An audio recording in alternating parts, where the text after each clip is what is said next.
Loki from Hybrid Nightmares, and you're listening to the Moshpit on Sin. So Loki is the vocalist of Melbourne extreme progressive metal band Hybrid Nightmares. They released a series of EPs called The Ages throughout last year, and will be playing as part of Hell on the Bay 4, a heavy metal cruise setting out for the night on September 10th. Loki, thank you so much for joining me. How you doing? I'm doing really good, really good. How's your day been? Yeah, good. Just trying to keep out of the wind and keep dry. You know how it is in the weather these days. It was unbelievable. I got into the city this morning and I was nearly blown off. Yeah, I think the roof might come off my house a bit later. Well, I hope that's not going to be the case. Now, for those who don't know the band, talk a little bit about the music you play and the history of the band. Sure. So we've been around for, 9 years now, coming up to 9 years towards the end of the year. And we play what we classify as extreme progressive heavy metal, sort of bordering on the heavier side of progressive. The vocals lend themselves more to the extreme nature as well as the content. And yeah, that's really it. I was reading some stuff from you. I read an interview, and I was going to ask this question: where does the name come from? I thought I won't ask it. They've already answered in a particular interview, but I couldn't. I wasn't sure whether I was supposed to believe the story because it all seemed a little bit absurd. Is that true? Where the name of the band came from? Which interview did you read? Because there's a lot of origin stories behind the name. Oh, is there? I read that it was the name of a brothel in some other country, and I thought that's ridiculous. Well, yeah, that's partially true in that in one instance of this universe, there was a brothel called the Hybrid Nightmares brothel. That seems like a terrible name for a brothel, to be honest. Yeah, well, it's and for a band, so that's why we picked it. Yeah, well, that's fortunate for you guys. The last year, you released 4 EPs called The Ages. I'm going to ask you a few questions about this because it's really interesting. I don't know. People have definitely released albums, sequels to albums, but I can't honestly recall an instance where someone has released 4 EP in a single series, especially within such a short period of time. Why EPs and not like an album or a double album or 2 albums consequentially? Because you definitely had enough material for that. In the runtime's about 97 minutes, and I think the reason it ended up being called or like branded an EP is because there's no other real way to brand that format. Like, it's a short, each one's about 22 to 25 minutes, and they're all their own individual, almost chapters in a larger story. So I don't think we set out to release 4 EPs, but we did one 4-part release last year, if that kind of makes sense. Yeah, sure. Certainly, the idea behind the 4 releases was that each release ties specifically to a concept within or a story, or an age within the 4 ages. The ages, of course, being first age, second age, third age, fourth age, and so the decision to release them as a 4-part sort of series or release was mainly concept driven more than anything. Now, what is that concept? What is the concept behind The Ages? Sure. We started reading a lot about sort of sacred geometry and the old school Vedic religions and their approach to universal life and death and rebirth and the divine, and how sacred geometry ties in with the divine and the cosmic. And we thought the case presented by Hinduism is a really interesting one in that it almost parallels directly what's going on in the world now with the decline in humanity, with the decline in what people would be considered noble virtues, honesty, truth, that sort of thing. And the sort of utopian idea that metal presents sometimes of this perfect world where everybody lives forever in harmony, and similarly the dystopian idea that some metal presents where everything's total chaos. So being able to apply both those ideas, which are so common in heavy metal, to one release as part of a greater story, was really the reason behind why we picked that concept. Soil Made Flesh, I presume, is a reference to biblical creation of Adam specifically, Dashavatara, and the final track, Kali, are references to Hindu mythology.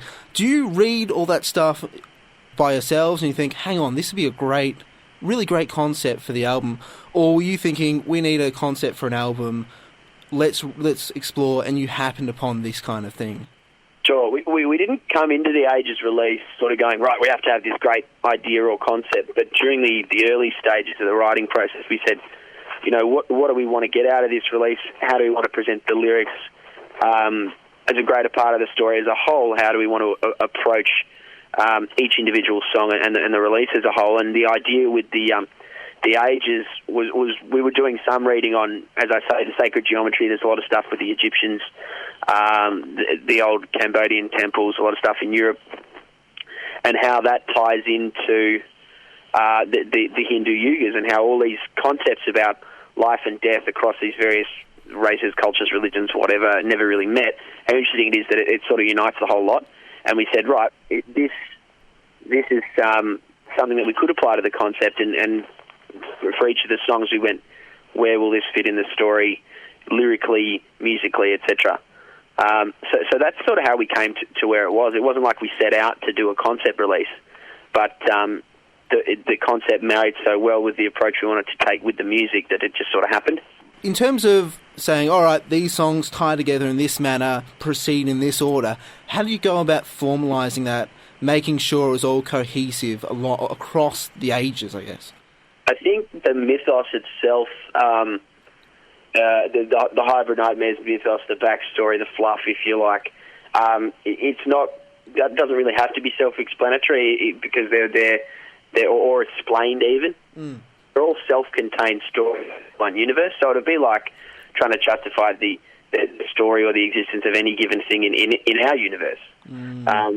It's more if you take each song as a story and then apply it to the greater idea of each age and the ages in general. That's more how they tie together. It's not so much this happens to this person now, and then it happens to the same person later.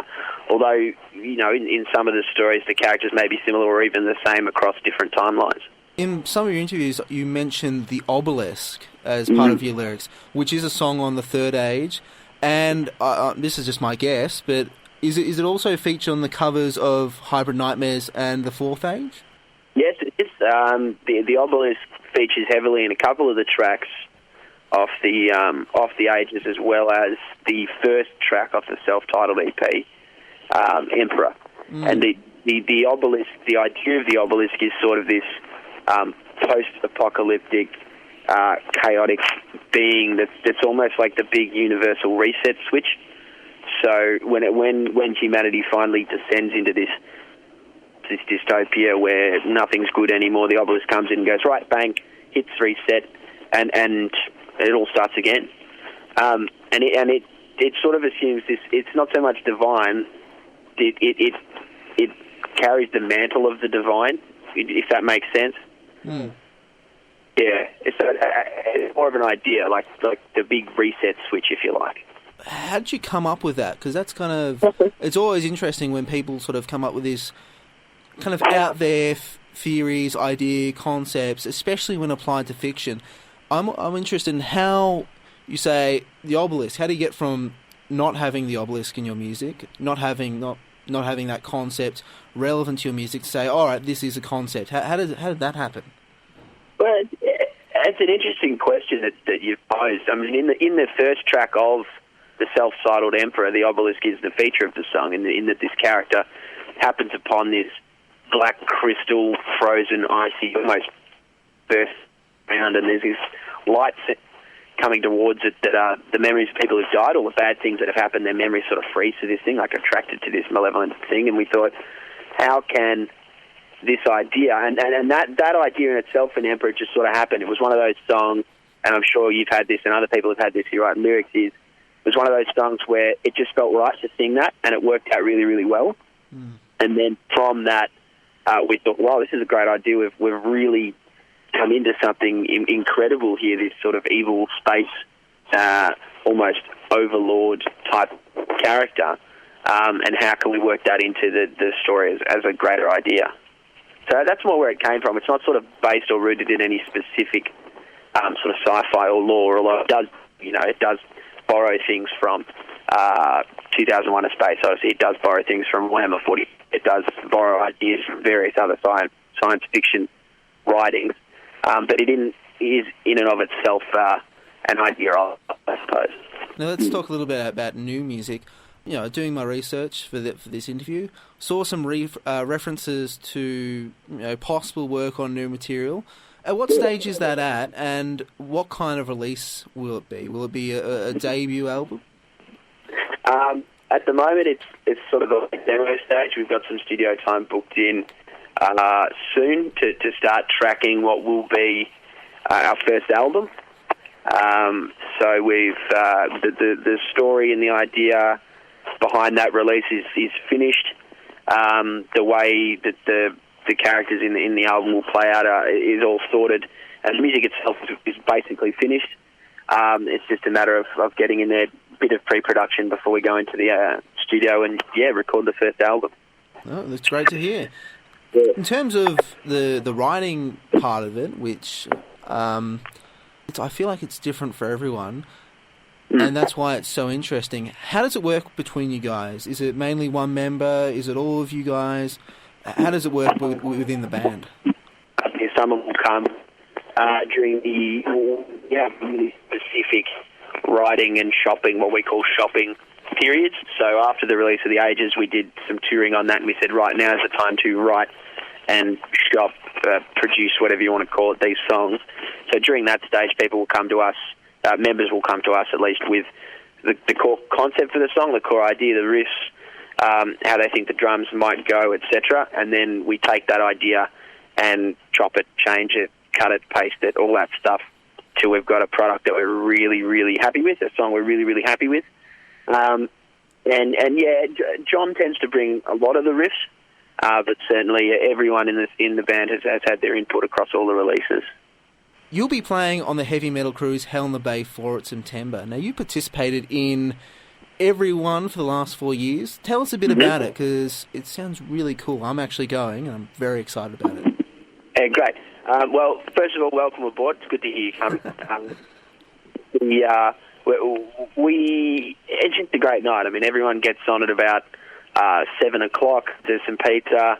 And, in the 4 years we've run the thing, it's sold out. Well, this is the fourth year now. In the 3 previous years we've run the thing, it's sold out. So you got a packed crowd, no go really, but watch bands and get a few bevs. It's a good night. Is there a danger of getting seasick? If you get seasick, you're on a boat, so, it depends how seasick you get. We have had a few fans go, oh, man, I'd love to come, but, I've got land legs, I get sick. And that's fine. It's never really been choppy.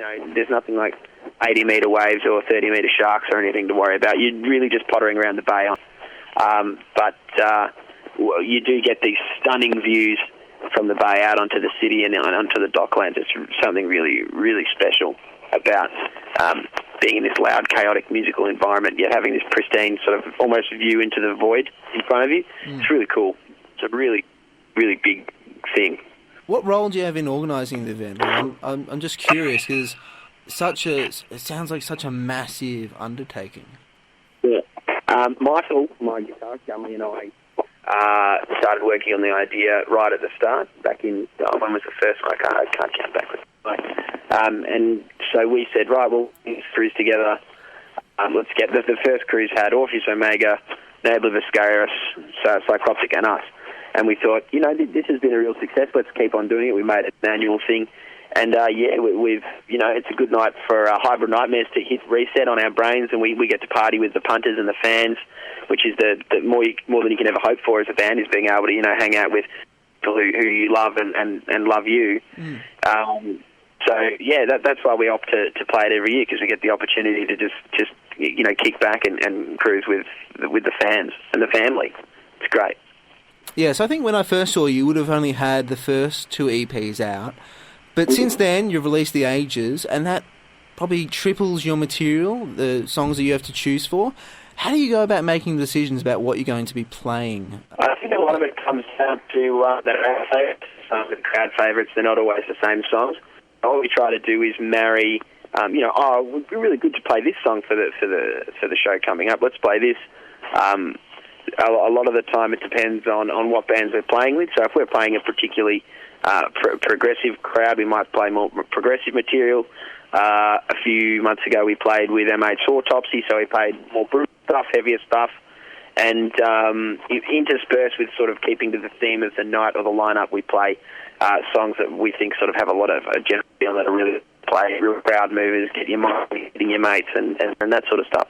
So we try to balance keeping with to the genre that's playing with songs that we like to play and we know people like to hear. So you're never going to get really the same set again and again and again and again and again. Now, you spotted Fintroll at the start of this year. What was it like playing abroad? Excellent. It's totally crazy, different experience. We did two of our own headline shows as well as the shows with Fintroll. And to find yourself on the, not so much the opposite side of the planet, but certainly, you flipped in front of all these people who love the same things you love, despite cultural language. All those barriers, they're there for the same reason you are, to party and have a good time and listen to music. It's just phenomenal. That was our first international tour, and certainly we're looking to head overseas again with the release next year. But it's so different yet completely the same, if that makes sense. It's just the same vibe, the same energy, the same idea that you share with all these people. It's just phenomenal, absolutely phenomenal. Now, on stage, when I've seen you, you wear some interesting attire and body paint. Last show I saw you at, you're wearing these weird white and black robes that glowed in the dark. Do you make them yourselves? And what considerations goes into what to wear at a live show? I think the first with those robes that we wore for the first two ages and the new costumes, which is the war coats with the leather armour and that sort of stuff, was can we plan it? We had to be able to breathe, move, play, all the stuff that makes a show visually entertaining before we even considered the aesthetic appeal of the costume. And then from that we went, what do we think marries with the idea of each age? So each costume changed, some slightly, some completely, with each age, and the end result being the age 4 costumes, black shrouds, lots of blood, really grimy, the leather armour because of the war and that sort of stuff. And so the key decision is, can we play in it, and can we breathe in it? And then following it from that is, how does it marry with the idea, the emotion, the theme we're trying to convey with the show? Because it is all about combining the music with a really visually stunning live show. Let's move on to some questions about you, because I think I probably enjoy these questions the most, because it gives an image, like for us who haven't released music, aren't playing live shows, it gives us a window into what's made you in a sense. And we love the things that you make, and I think that's probably the most interesting part. So first, talk a little bit about getting into metal and music more broadly. I started off listening to a lot of pop and punk when I was in primary school, and then it was the year Toxicity came out, System of a Down's Toxicity, where I sort of latched on to anything I could get my hands on that was heavy metal. You're talking your Slipknots, your Korns, your Disturbeds of the day. And then I think it was when I was about 11 or 12, a mate of mine back in the day gave me a USB stick full of pilfered from the net. And the song that really caught my ear was Dimmu Borgir's Puritania. And I got stuck on that song. And then back in the days of the old Metal Mayhem record store in the city, I went in there and spoke with the proprietor there, and he used to just say, "Oh, you like this? Try this. You're interested in black metal? Here's a stack of black metal. Oh, you like the folk elements of that? Here's a stack of folk stuff for you to check out." And so that's sort of the way I went. All my mates started listening, your Cannibal Corpses and your Cataclysms and that sort of stuff, whereas I really, really sort of devoured starting off with, your Dimmu Borgir, your Cradle of Filth, and then getting into your Dark Age, Bathories, your Mayhem, Satyricon, all that stuff. And that's really where my roots in metal are. And I don't think I ever really, in terms of the metal I listen to, drifted far away from that. I'm still more into avant-garde or black metal stuff, but also like and drone. I find myself listening to a lot of these days. Anything that is sort of weird or new. Yeah, there's uncovered ground. Would you describe those as your influences? Would you say those bands have led me to, sing in the way I have, form the band I have? I don't know so much about form the band I have, because we all come from, in terms of our early metal development, well, very, very different backgrounds. They are very different backgrounds. I mean, I started in black metal. The other guys started it with stuff. I mean, along the same vein, you know, with your Dimmu Borgir gears and what I call gateway black metal and bands, and they also listen to stuff like Wednesday and Metallica and Pantera and those sorts of things. So I wouldn't so much say that it had an effect on the formation of the band. Certainly influenced the way we write, coming from different backgrounds.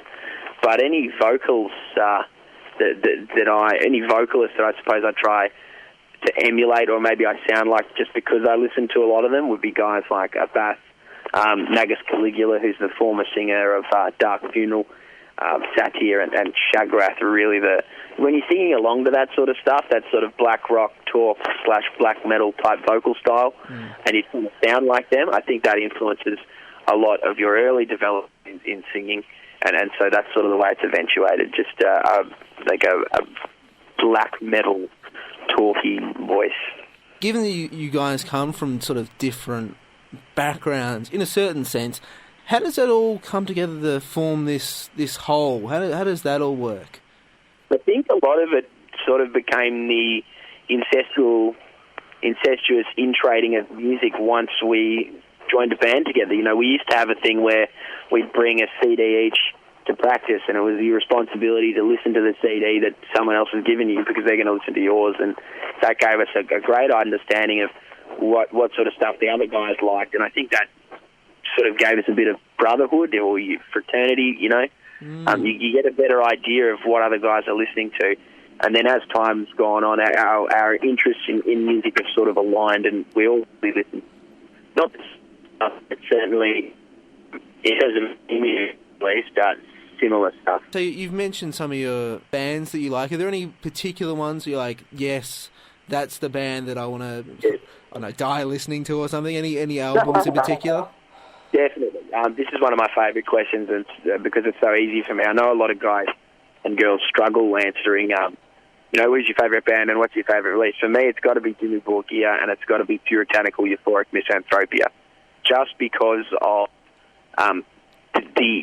that's like a pinpoint moment in my life where I can say the choice I'm making about the things I like and the things I listen to, and it was sort of like the catalyst for the path that I'm on now. I wouldn't be listening to or doing the things I do now if I hadn't listened to that record. And even the writing on that record itself, I mean, to come from, sort of conventional TV metal to something so big and grand, its roots in classical and opera, Vortex's immense voice, Shagrath's stunning vocals, and the whole writing on that album is just amazing. So that for me is a really distinct favourite album. Hands down my favourite of all time, and Dimmu Borgir favourite band without a doubt. It's funny though with Dimmu Borgir, they get a lot of shit, but if you come to them and listen to them without all the hang-ups about whether they're proper black metal and stuff, they're just a really good band to listen to. Yeah, I mean, black metal, and this is the thing, right? You've hit the nail right on the head. Is people get hung up on the whole black metal thing, like, oh, they wear corpse paint, they wear costumes, they must be a black metal band, and we've been sort of grappling with that same issue since day one as well. But does it really matter if the output is there, if it's entertaining, if it's big, if you see it and you go, man, I'm so satisfied. It's not like junk food. You want more. You've had a great meal, and it's just be full and satisfied. And that to me is what Dimmu Borgir is, and what we try to achieve through what we do as well. If you don't mind me asking, what do you do outside of the band? Sure. I play a lot of video games. I also work in the finance industry as a client services guy, so I push a lot of paper and help little old ladies get money from criminal corporations and that sort of stuff. It's pretty satisfying. Really, really satisfying. It doesn't sound like the sort of thing I do, does it? But yeah, no, that's the thing. Like I work in corporate project management. I work a lot with spreadsheets, so you come from different places. Yeah. It's good work, and I mean it facilitates the band life and also the gaming that I do. So it's good. Final question: to what extent do bands in Melbourne hang out with each other? Because it seems like to us a hidden world, and you play a lot with each other. And, you know, we're not sure, like, do you like each other? Do you hang out? I don't know. What happens? Well, it depends on the band. And there's certainly, there's no bands that I think, back in the day, maybe there was beef. There's not so much any beef anymore. I think everyone sort of grew out of the beef era of local heavy metal. There are guys in bands that I hang out with. I hang out with the Meridian guys frequently. I'm good mates with the Catacombs guys. And Andy from Harlot, he hangs out with us a lot. He's a good dude. And, of course, I was on his album. He was on our Ages. So a lot of mutual love there. And, yeah, there's barbecues where we all sort of just catch up. And it's not really about talking shop, it's just about hanging out. And being in an environment, I suppose, where everyone does the same thing, so there's no real surprises. You're never really starstruck. It's just a bunch of guys with the same passion, for guys and girls with the same passion, hanging out and just being musos and talking, you know, whatever we talk about. That's cool. Yeah, it's really good. The golden age for me was started sort of in the middle of last year, where I think it just sort of clicked for pretty much everyone at once, both within hybrid and the people we associate with. It's just like, you know, this is the time in Australia heavy metal to take the stage and become something big. Like Australian heavy metal is the best, right?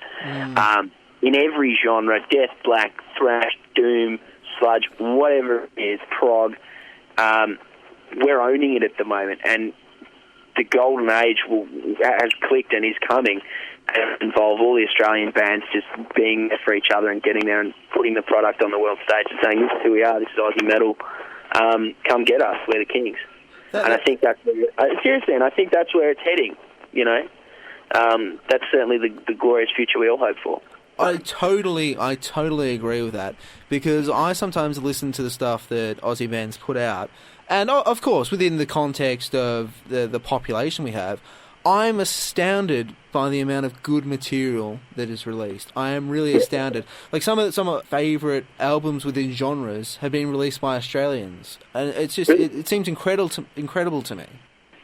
Yeah, I rate a lot of Australian releases higher than I rate internationals from my favourites, and you know, I mean, bands like Noble of Ascaris, Bellicor, you can't fault their releases. They're so big and powerful. And even guys like, I mean, my favourite Australian band is a band called Ruins from Tasmania, which some people have heard of, some people haven't. And that first album, Spun Forth as Darknets, that Alex and Dave did, it just sits right up there in my top 5 of all time, just because of its power and the writing. I mean, Australian heavy metal is something special, and we're really lucky. We're really lucky. I think that's the perfect note to finish up on. Thank you so much for joining me, Loki. They'll be playing on Hell on the Bay 4, September 10th, and they released a series of EPs called The Ages. I strongly encourage you to check them out. Get them all, because that's the way they make sense, and it's best to just listen to them all the way through. Loki, thank you so much for joining me. I really enjoyed it. Thanks a lot. Thanks for the chat, and look forward to seeing you on the cruise, mate.